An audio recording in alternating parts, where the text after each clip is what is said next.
I, 25F, am getting married to my fiancé, 29M, in May. We first got together when he was 25, and he told me that he was married from 20 to 22 to his high school sweetheart, but she passed away from sepsis following a botched surgery. He didn't cope well and stayed in contact with her family, namely her father and two sisters, aged 19 and 24.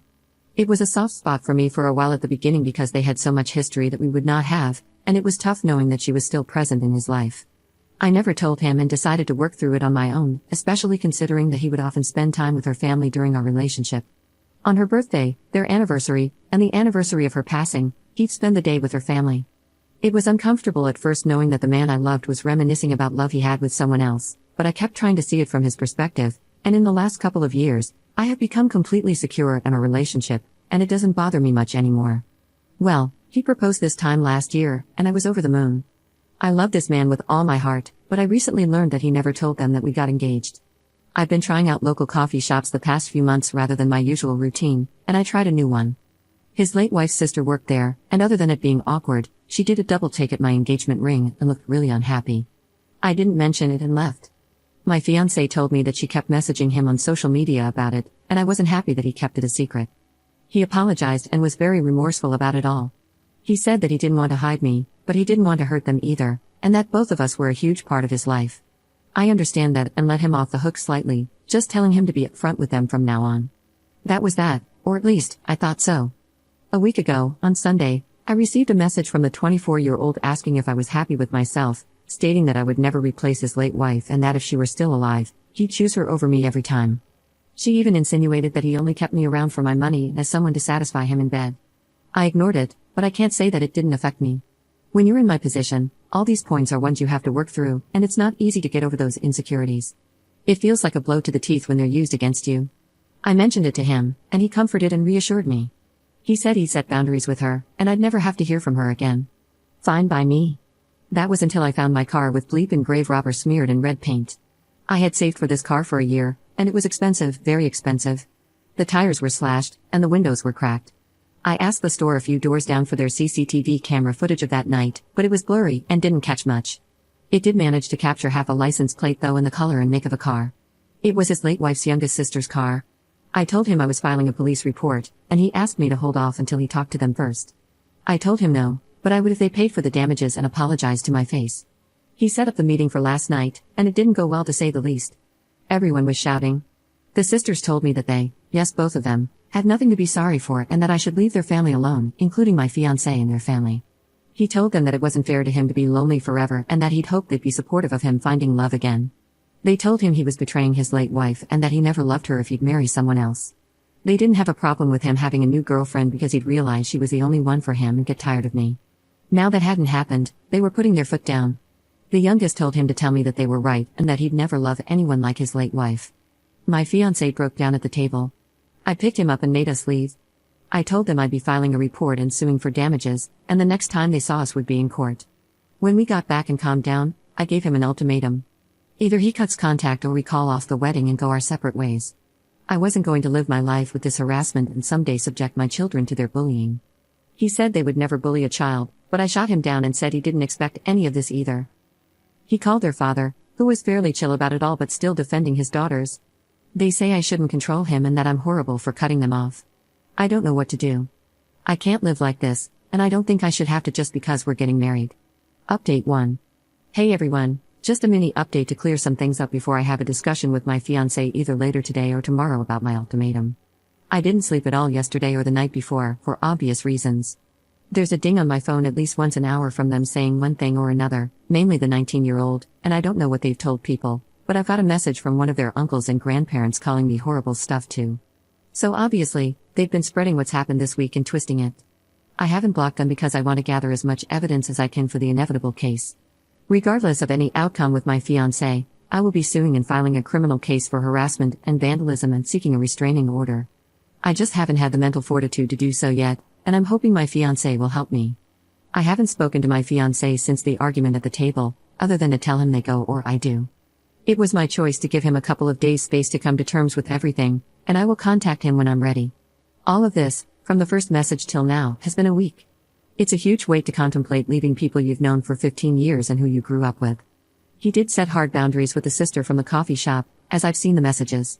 He said, paraphrasing, "You have no right talking to Op at all if this is how you're going to behave. She doesn't deserve this, and you've gone too far. Why are you being like this?" And she responded with more name-calling and back and forth. He ended by saying not to message me again and to make sure everyone else does the same. I was happy with that. At this point, only one person in that family had an issue, to my knowledge, so it was silly to have him cut all of them off. It may not be enough for some, but it was enough for me to feel safe and comfortable. For those saying he needs therapy and counseling, he's already getting it. He's been receiving it since before we even started dating after an incident at work. I don't know about any of their family, though. The first time I had a conversation with any of them was that night. Some people are wondering what his late wife unalived of, and it was a botched weight loss surgery where she passed from sepsis.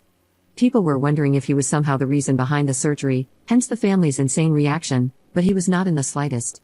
He likes bigger women and wouldn't pressure something like that onto her, speaking from experience. I also want to clear up the not calling the police about the car thing. It was entirely my idea not to file charges in exchange for a face-to-face apology and damage payment. He only wanted me to wait so that he could talk to her to see if she regretted it, and then have her father pay the damages. At the time, we thought it was just the 19-year-old who smashed up my car, not both daughters. Neither of us wanted to ruin her life. When I found out it was both of them, it was full steam ahead. Thank you all for your messages, and hopefully I'll have a positive update for you tomorrow. Update 2. Well, what a wild morning I've had. My fiancé came over bright and early this morning, and I've never been so damn tired. You may want to take a seat because this will be long. First of all, I want to set the record straight here. A lot of people are coming for my fiancé over not cutting them off from the get-go, which I don't think is fair. He's a very mild-mannered, calm, and calculating person, and that's who I always knew he was. Nothing has changed. If he had been Rocky Balboa and flipped the cafe table, shouting obscenities, he would not have been the man I fell in love with. He did exactly what I expected him to do and exactly what I was comfortable with. You may be attracted to other things in men and expect other things, and that's awesome, but not me. As for the update, I texted him saying I thought it was time to discuss this, and he was back at home not half an hour later. He'd been staying with a friend for the couple of nights we had no contact. We sat on our bed to talk because my back is sore from all the packing, and I wasn't going to force myself to sit at the table. Before we even got to talking, he asked if we could cuddle for a minute. It definitely took some of the weight off, and we were able to talk like a couple and not awkward strangers because, regardless of some people's beliefs, we do love each other, and it took me a very long time to feel confident in that fact. Before anyone calls me a doormat again, no, I was still sure I would stick to my ultimatum. The first thing I asked was if he felt he had enough time to make his decision, and he said he didn't need time. He was very shocked and bewildered at how so much could change in just a week and how everything he knew was shaken up that he couldn't think and went numb. He did apologize that he didn't take a more defensive stance at the cafe, and he doesn't want to make excuses for it. An explanation was that he genuinely didn't expect such a vitriolic response. He hid the engagement because he knew they weren't over their older sister's passing and would be upset at the news. It wasn't like I would feel upset by them not knowing, which I wasn't really. He's known these girls since before they were in double digits, and he would never have thought them capable of it. It came so far out of left field that he froze. I asked him if there was any possibility that either of them had a thing for him, and he looked very confused and disturbed. I mentioned how I've had people tell me it's not uncommon for siblings to develop feelings after a loss, and he thought about it. Turns out you were right. He said the 24-year-old, about 8 months after his late wife's passing, made a move and tried to kiss him. He immediately left and told her mother about it. Her mother and father are divorced now but weren't then. She was a minor at the time and messaged him saying she would be 18 soon, so it wasn't a big deal. Her mother made her see the school counselor and didn't allow her to be alone with him for a while. It was years ago, so he'd forgotten it even happened. He said he was sure that wasn't the case now because it had been so long, but I'm not so convinced, not that it matters anymore. He opened up his Facebook and gave it to me to read. The 24-year-old had been messaging him, which he ignored. She ranged from telling him off, to crying and saying how betrayed the family was, to trying to manipulate him against me. He said he was sure that he needed to put them behind him and had been thinking about it on and off since he proposed but couldn't bring himself to do it. After this week, the fire was lit, and he knew what he had to do. It was all just abstract until suddenly it was very real. He asked me how I'd been coping, and I told him. I felt like I'd done everything right, but somehow things turned out worse than if I'd been the jealous type and stopped their contact at the beginning. I tried to be understanding and put in so much effort to be secure in myself and our relationship, only for everything I worked on to be thrown in my face like I was a mistress cheating with him. He didn't blink the entire time and just listened.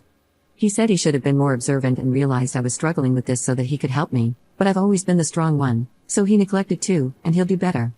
As I've mentioned in a few comments now, his parents had him in their late 40s and are retired.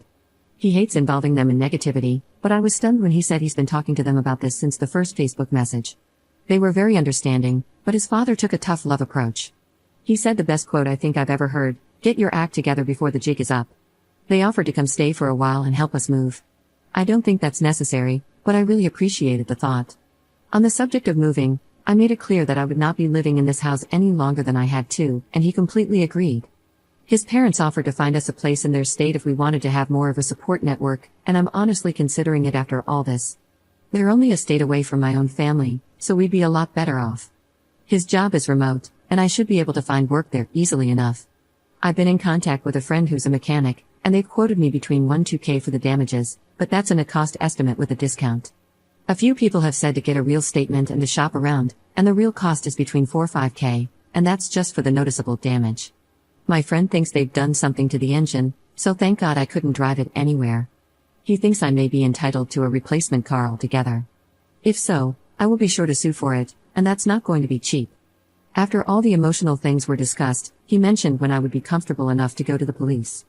I made it clear that he was okay with that, or I'd go on my own.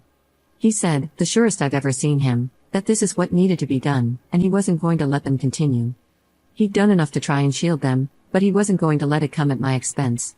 I'm currently in the tub, enjoying a bubble bath, but we'll be going to the station as soon as I'm done. He's downstairs right now, printing out the new quotes from the mechanics and the messages the 24-year-old sent him over the past couple of days so we can go prepared. People have said that nothing will come of it, and you may be right, but I have to try. To finish, I made a point of asking again if he would cut them off or if I had to go. He didn't miss a beat and said that they're no longer going to be a part of his life, even if I decided to leave. He did ask for one last meeting to say goodbye to her parents and to put a close on that part of his life, and to explain to the girls that this is not my fault but his decision after seeing how cruel they were capable of being. After that, we would block them on everything and move forward. I was completely fine with that. So, there we have it. Writing all this out and being able to talk to people about everything has been both helpful and a good distraction from the dumpster fire that was my life, and everything worked out as well as I could have hoped. We'll see how his meeting goes with them. I'm sure they won't be very happy about it, but that's not my problem. Thank you all, and I'll update later in the week. Update 3. Hey y'all, so we drove down to the police station with our block of paperwork and had a couple of hours talk. They were so sweet about everything. As some of you expected, they did say I should have come earlier, but they didn't really care because it was only a few days. They said that it often takes people about this amount of time to actually file charges if they weren't an immediate threat or danger. I handed them everything, and it looks like I've got plenty of evidence. They'll be contacting my insurance on my behalf to get the ball rolling and so they can come to do a check of my car themselves, and then they can open a claim with me if I want. They're not filing a claim, they're just notifying about the criminal damages. I've filed criminal charges for harassment and vandalism, and they'll notify me with more details about my restraining order this week. My fiancé told the police that he was planning on meeting with his late wife's family and asked if that would contradict my case, and they said no. We're not married at the time of filing, so legally we're two separate entities in the case or something. So, my car is totaled. My mechanic friend, I'm gonna call him Tom because I can't keep saying my mechanic friend. So Tom and his partner at the shop did a full check on my car, and this is the damage they found: shattered windshield, 4 slashed tires, 2 broken windows, paint, unknown substance in the engine oil, and battered bodywork. They said with this amount of damage, I should just go for a new car, so that's what I'll be doing. If anyone is curious, it was a Volvo. I'd always wanted one and managed to buy one new 2 years ago. Either they get me a new car, and it would be set back about 60K, so either way, I'll be alright. The amount classifies the vandalism as a felony, so they could be looking at jail time too. My fiancé met with the family on Saturday, and Tom sat by the window. I currently live in a one-party state, so as long as my fiancé consents, the recording can be used in my case. While it may not be as drama-filled as some of you may want, it was still pretty stressful to see. They met at the same cafe that we did before, and Tom sat a few tables away. Fiancé arrived after their father and before them, for the best, because they managed to have a calm conversation for once. Fiancé told him how he was feeling, and his father-in-law was very understanding but still trying to minimize. He was saying things like they miss their older sister still, and they'll come around and just need time to come to terms with you moving on. He kept trying to initiate paying for the damages, but fiancé wouldn't talk about it until the sisters arrived. It was like butter wouldn't melt with a 24F, but 19F came in like the Tasmanian devil. My fiancé didn't acknowledge anyone until it had all settled down, whereupon he said this would be his last meeting with all of them, and they'd be going their separate ways. He turned to the girls and said that he would miss who he thought they were, but the way they could treat people horrified him, especially me. He said that this was all on him and they needed to accept that I was not to blame. He even said that it was me who offered the apology in exchange for not filing charges. The 19-year-old then interrupted, asking what charges, and that no one was going to charge them for barely touching a car. She was a deer in headlights when he asked what they'd done to the engine oil, and the two looked at each other. It seems they didn't expect me to find that out. Cue up the groveling. The 24-year-old actually tried to touch his hand and told him he had to stop me from pressing charges because this would ruin her and interfere with the 19-year-old's college. He said it was too late and the cops should be issuing a warrant soon. This is when their dad got involved again and said for everyone to calm down and fix this like adults. Now he wants his girls to be adults, I see. He asked if fiancé would convince me to drop the charges in exchange for that apology, and he'd pay the damages. When my fiancé said it was $60K, the eyes he gave to those women would shave the hair off a cat. The video wasn't the best, but I swear I could see the color drain from their faces. I may sound awful, but I enjoyed it, so call me what you will. They kept going on about apologizing and that they'd pay, but he just said it was too late and he was done. He tried to be civil, but they were the ones that wouldn't let it go. The 24-year-old actually asked him to set up a meeting with me so they could get to know me and put it all behind us. He didn't reply, and after the silence, they piped up again, like, so she won't even meet us? So she's behind all this because she doesn't want us around. We'll see about that. They went on, and frankly, it was funny more than hurtful. But they did incriminate themselves more and more for my harassment case, and the nail in the coffin was when the 19-year-old said, if we can do that to a car, imagine what else we could do.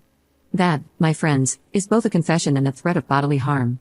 My fiancé said one loud stop before wishing his father-in-law well and telling the girls not to come near me. He then got up and left. That's where the recording ends because we wouldn't be able to use anything afterward anyway. As for moving, we're pretty much all packed up and have a truck coming on Friday. We'll be staying with his parents until we find a place. We're looking at buying this time but might get an RV in the meantime so we're not all stepping on each other, though I doubt his parents would mind at all. This is the last update for a while, I think. I have a wedding to finish, a venue to change, new invites, etc., and less than 2 months to do it. Thank you all for being ears and helping me get through this.